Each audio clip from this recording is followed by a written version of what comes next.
UCC મુદ્દે આયોજિત રાજ્ય સરકારની મીટિંગમાં આમ આદમી પાર્ટીના ધારાસભ્ય અને કાર્યકારી પ્રદેશ પ્રમુખ ચૈતર વસાવા હાજર રહ્યા અને યુસીસી અંગે આપી તેમણે પોતાની પ્રતિક્રિયા.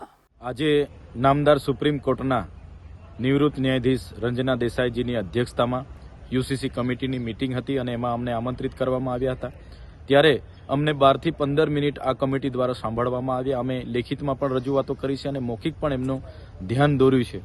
અમે ગુજરાતમાં વસતા આદિ અનાદિકાળથી આદિવાસી સમાજ જેમની પોતાની નીતિ નિયમો, પરંપરાઓ, રૂઢિઓ, પ્રથાઓ અલગ છે, જેમ કે દીકરા દીકરી ભાગી જાય એને પતિ પત્ની તરીકે સ્વીકારવામાં આવે, બાળકો પણ એ ધારણ કરી શકે, જેમને મન મેળાપ નહીં આવે એના છૂટાછેડા પણ પંચ બેસીને કરતું હોય છે, જેને દીકરી હોય દીકરો ના હોય એ ઉત્તરાધિકારી તરીકે દીકરીનો જમાઈ લાવીને પણ એને ઉત્તરાધિકારી તરીકે નક્કી કરતા હોય છે. ગોદ લેવાની વાત છે, વારસાઈ કરવાની વાત છે. તમામ બાબતોમાં આદિવાસીના પોતાના અલગ પારંપરિક કાયદાઓ છે, જેને અમારે ક્યાંય કોર્ટ કે રજિસ્ટ્રારમાં રજીસ્ટ્રેશન કરવા જવું પડતું નથી.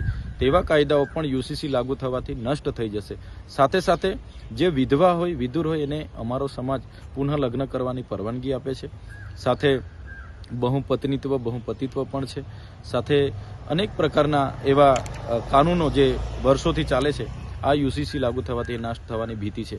સાથે સાથે આદિવાસી સમાજને સામાજિક સમાનતા લાવવા માટે જે બંધારણીય જોગવાઈ છે, આર્ટિકલ 244(1) અંતર્ગત અનુસૂચિ 5ની જોગવાઈઓ છે, આર્ટિકલ 371 અંતર્ગત પણ સ્પેશિયલ જળ જંગલ જમીન ઉપરના પ્રાવધાનો છે. સાથે 73AA ની જમીનો બિન આદિવાસીઓ ખરીદી ના શકે. સાથે રક્ષણ માટે એટ્રોસિટી એક્ટ છે. સાથે 1996 પેસા એક્ટ અંતર્ગત ગ્રામ સભાઓને સ્પેશિયલ પાવરો આપવામાં આવી છે. વન અધિકાર અધિનિયમ 2006 અંતર્ગત જંગલ જમીન ખેડવાના અધિકારો છે.